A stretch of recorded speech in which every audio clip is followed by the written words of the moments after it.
This is KGW News at Sunrise. And good morning. Thanks for getting up with us on this Saturday morning.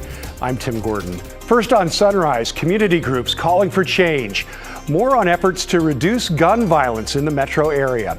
Plus, we're just hours away from kickoff at Providence Park. The Timbers going for their second MLS title. A preview of the big game coming up. But before we get to all that, let's check in with Chris McGinnis for a quick look at a pretty stormy forecast, Chris. Yeah, we are rocking and rolling here across the Northwest right now. Let's take you live to Newport, Yaquita Bay. The boat's bopping in the breeze. We had a 75-mile-an-hour wind gust in Lincoln City earlier this morning. We take you up to the Cascades. It looks like we're going through hyperspace here, doesn't it? Right out of Star Wars. This is the camera at Highway 35 near Meadows Drive. It is snowing hard in the Cascades with, well, they're measuring it by the yardstick up there. Snow level as low as about 3,000 to 3,500 feet today. And here in Portland, it's just rain. A windswept rain this morning. There's a wind advisory in effect for the valley for a few more hours. 46 last check at PDX. And here's a look at radar over the last 60 minutes. You can see lots of yellow and even some embedded pockets of red, indicating at times heavy rain now falling from Chehalis through Longview, Battleground, Portland, all the way down to the Salem area and points south. A little different perspective here with the live scan. And you can see we are getting soaked this morning, and it is a windswept rain as well. Here's the deal with the wind and the rain. It actually will start to taper off mid-morning. So by lunchtime, I go from wind and rain to showers and breezy conditions. The rain a little gentler, the breeze a little gentler this afternoon, and the temperatures, Tim, as you can see, not going very far today. We'll have your full forecast coming up in just a bit. All right, pretty good timing for the game today at noon. We are tracking a few thousand power outages this morning, though. Pacific Power showing about 5,000 outages. That's out along the coast in the Warrenton and Astoria areas. Portland General Electric also reporting about 1,200 outages right now, mostly west of I-5 from Salem to Portland. And we're going to update you if anything changes on that. Well, in the last week, we saw more people killed and injured in Portland as the city's gun violence continues at record pace. I caught up with some community leaders yesterday who spoke about their efforts to try and turn things around. Take a look. More damage to human life this past week in the Bridgeton neighborhood, where a 19-year-old named Keon Brown was shot and killed. This is what a coalition of faith and community leaders is trying to quell.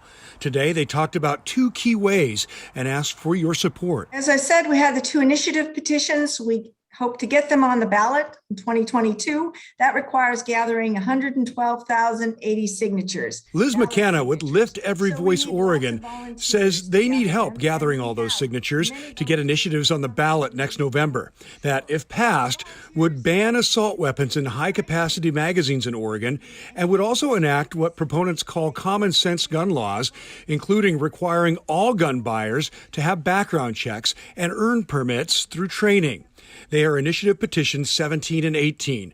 Reverend Mark Knutson says it's not about taking away all guns. It's about the kinds of weapons that are out there, weapons of war, literally, large, high-capacity magazines, weapons that were designed to take as many lives as possible. The National Rifle Association disagrees, recently telling its Oregon members, quote, they don't care about the Constitution, your right to keep and bear arms, or your God-given right of self-defense.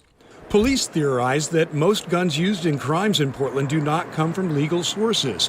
A recent KGW investigation showed how most weapons used in a crime were either stolen, bought through straw purchasers, or purchased on the black market. But this group says it's about ending an epidemic of death and destruction caused by guns, and that takes not just new laws, but also community.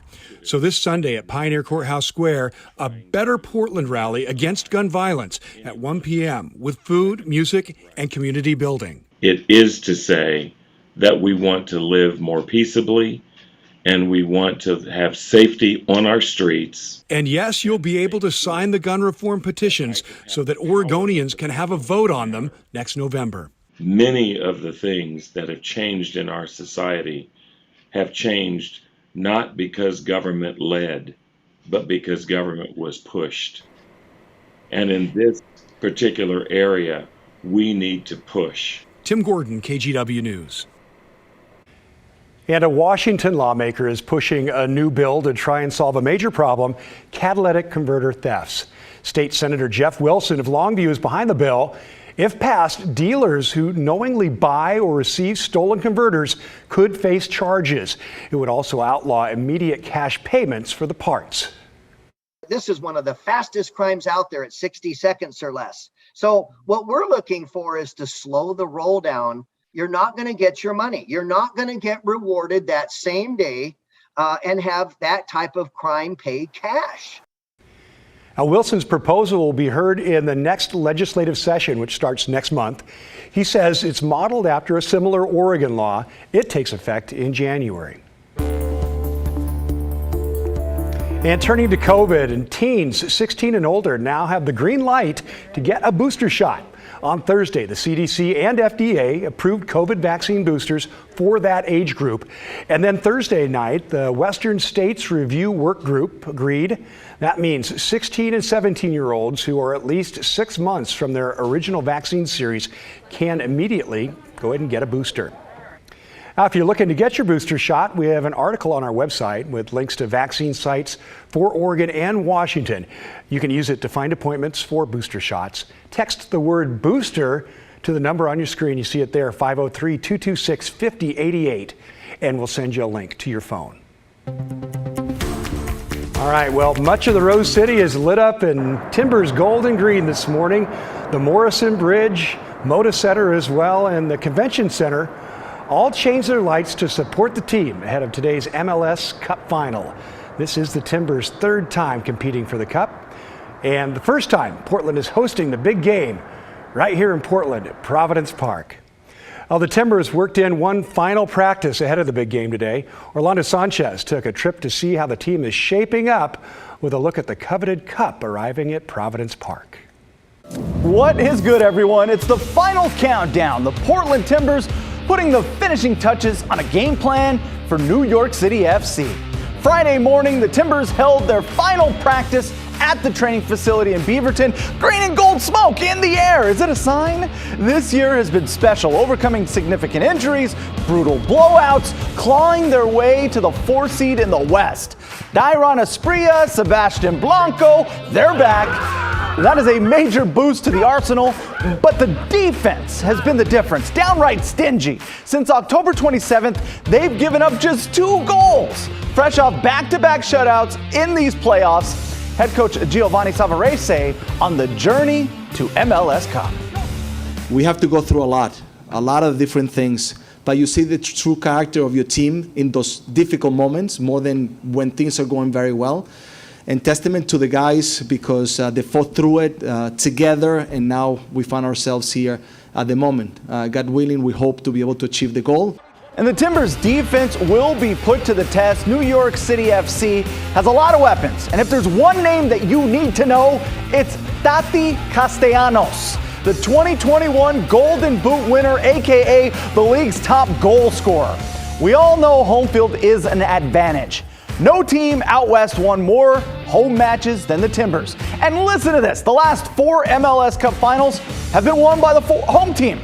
Go back even further. 9 of the past 11 were won by the home team. So I'm saying there's a chance. The Timbers and NYCFC playing the first time this season. Game time, noon at Providence Park. Make sure to get there early for all those pregame festivities. And it's getting real. The MLS Cup has arrived in Portland. It's created by Tiffany & Co., 21 pounds, sterling silver, valued at 120 grand, travels in an armored truck. Well, fans were at Providence Park to check it out on Friday, and so were those former players. The Portland Timbers won MLS Cup once before in 2015. It's the Timbers' third time in 7 years making it to this point. Back to you. All right, go Timbers. Well, rapidly changing weather could become more common in the future. What OSU researchers have found when looking at climate maps over the last 10 years. That is coming up after the break.